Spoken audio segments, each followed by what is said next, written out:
So in the last video, I shared with you guys a little teaser of the new unit that's coming to Element Fission in the next update. Today, I got the go-ahead to actually show you some of the skills in some of the new units toolkits. So let's get it started. I hope you guys are excited. You don't get to read all of them because it's way too big. Let's shrink this down a little bit.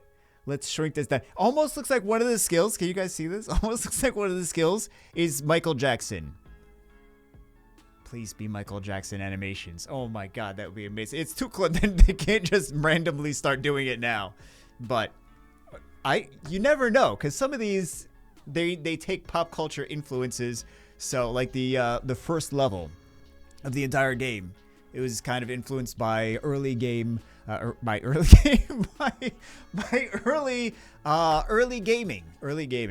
From like the 80s. So anyway, let's see what some of these skills are. So we have the water one, the fire one, and the light one. That's just what they showed me. That's just what I got for you. So let's take a look at the water insidious strikes. First skill, attack the enemy 2 times. Each attack has a 70% chance to inflict incurable for 2 turns. The reap attacks the enemy 3 times. Each attack has a 80% chance to inflict mark for 2 turns and increase the cooldown by 1 turn. And then the water robot dance.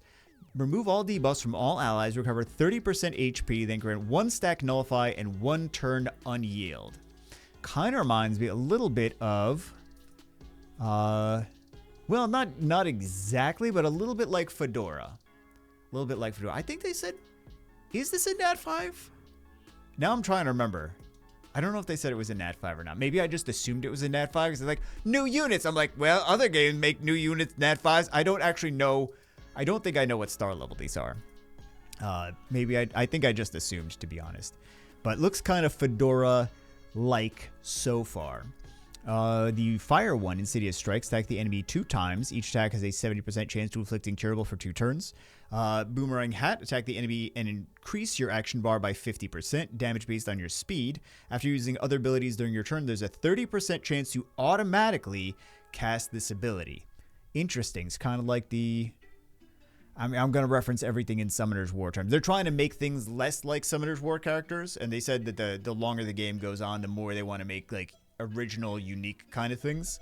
And also, if you look at the units in the game already, the ones kind of at the beginning of the list, like the earlier 3 stars from development, are very similar to Summoner's War. And then the later ones, especially the 5 stars, the later ones, it's like they're trying to specifically make them less like Summoner's War units, which kind of makes it a little bit more challenging for me. I'm like, what exactly is this like in Summoner's War? It's like we're trying to not make everything just like a Summoner's War unit.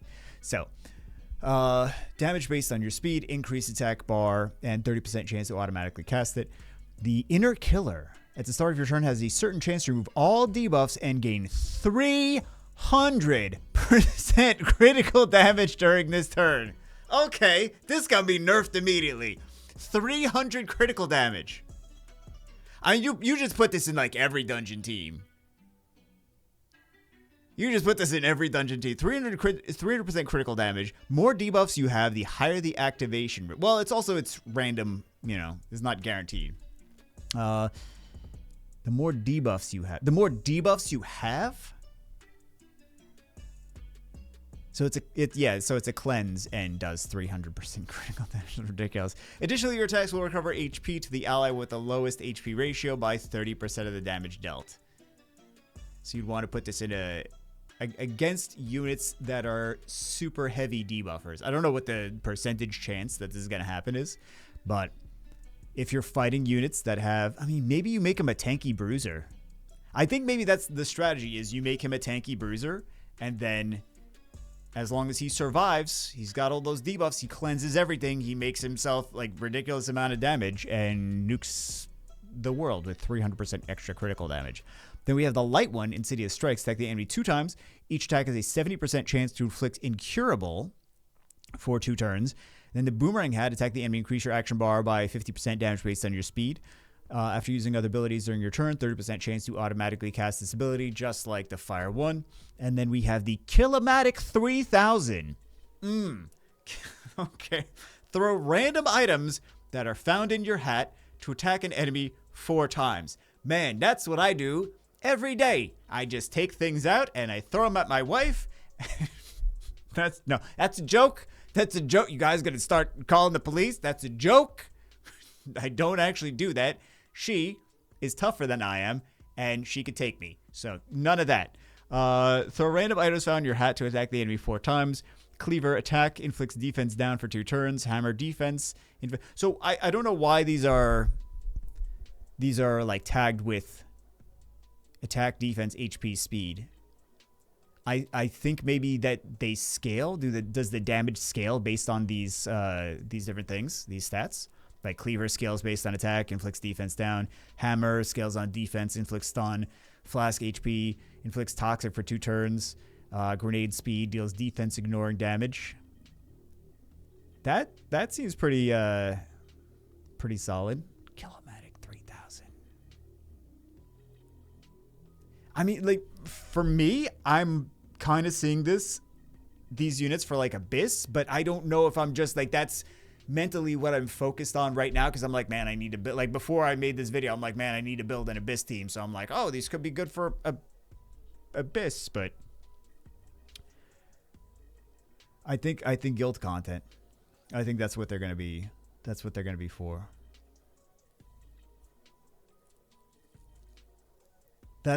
I see these being guild content units.